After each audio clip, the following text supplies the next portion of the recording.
அதாவது நெல்சனோட இயக்கத்தில் ரஜினி நடித்து வரும் திரைப்படம் தான் ஜெயிலர் 2. இந்த படத்தோட படப்பிடிப்பு தற்போது நடைபெற்று வருது. இந்த படத்தோட படப்பிடிப்பை மிகவும் ஸ்ட்ரிக்டாக நடத்தும்படி ரஜினி நெல்சன் அவங்க எல்லாருக்குமே சேர்த்து கோரிக்கை வச்சிருக்காராம் நம்ம ரஜினிகாந்த். இந்த தகவல் இப்போ தீயா பரவிட்டுருக்கு. மேலும் இந்த படத்துடைய வில்லன் குறித்தும் ஒரு அப்டேட் கிடைச்சிருக்கு. வாங்க என்னன்னு நம்ம வீடியோக்குள்ள போய் பார்ப்போம்.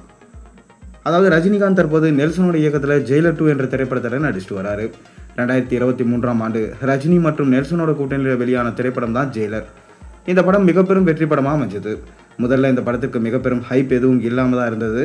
ஆனால் ஜெயிலர் படத்திலிருந்து வெளியான காவாலா மற்றும் உக்கும் ஆகிய பாடல்கள் படத்தின் மீதான எதிர்பார்ப்பை பல மடங்கு உயர்த்துச்சு.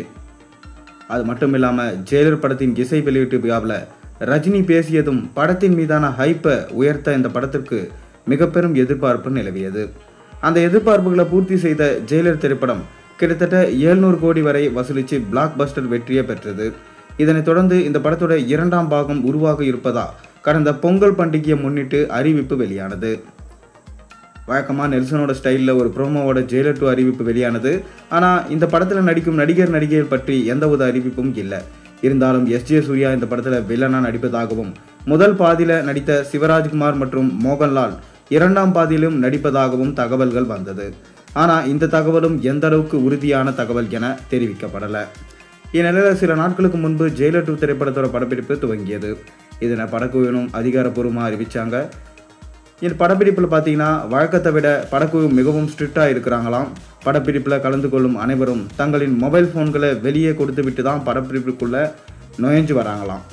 அது மட்டும் இல்லாமல் இந்த மாதிரி வரலனா அவங்க படப்பிடிப்புக்கே வரக்கூடாது என கண்டிஷன் போட்டிருக்காங்களாம். இந்த கண்டிஷனை ரஜினி மிகவும் ஸ்ட்ரிக்டாக பின்தொடருமாறு படக்குழுவினரும் சொல்லியிருக்காராம். ஏனென்றால் லோகேஷ் கனகராஜ் இயக்கிய ரஜினி நடித்த கூலி படத்தில் படப்பிடிப்பின் போது முக்கியமான ஒரு சில காட்சிகள் மற்றும் புகைப்படங்கள் இணையத்தில் லீக் ஆனது. இந்த சம்பவம் ஜெயிலர் 2 படத்தில் நடந்துவிடக்கூடாது என்பதற்காக ரஜினி இந்த கண்டிஷன்களை நெல்சன் மற்றும் படக்குழுவினரோட சொல்லியிருக்காரு. அதன்படி அவர்களும் படப்பிடிப்பை மிகவும் ஸ்ட்ரிக்டாக நடத்திட்டு வராங்களாம். கூடிய விரைவில் பார்த்தீங்கன்னா இந்த படத்தோட அஃபிஷியலான அப்டேட்ஸை அவங்களே சொல்லுவாங்க. பொறுத்திருந்து பார்ப்போம். இந்த படத்துடைய வில்லன் எஸ்.ஜே. சூர்யாவாக இருந்தால் நல்லா இருக்குமா நல்லா இருக்காதா? உங்கள் கருத்துக்களை மறக்காமல் கீழே கமெண்ட்டில் சொல்லுங்கள். மேலும் சேனலில் போடுற ஒரு வீடியோஸ் பிடிச்சிருந்தா மறக்காமல் சேனலை சப்ஸ்கிரைப் பண்ணி லைக் பண்ணுங்கள், பெல் ஐக்கனை ப்ரெஸ் பண்ணுங்கள். அப்போ தான் நான் போடுற வீடியோஸ் நோட்டிஃபிகேஷனாக வந்து சேரும்.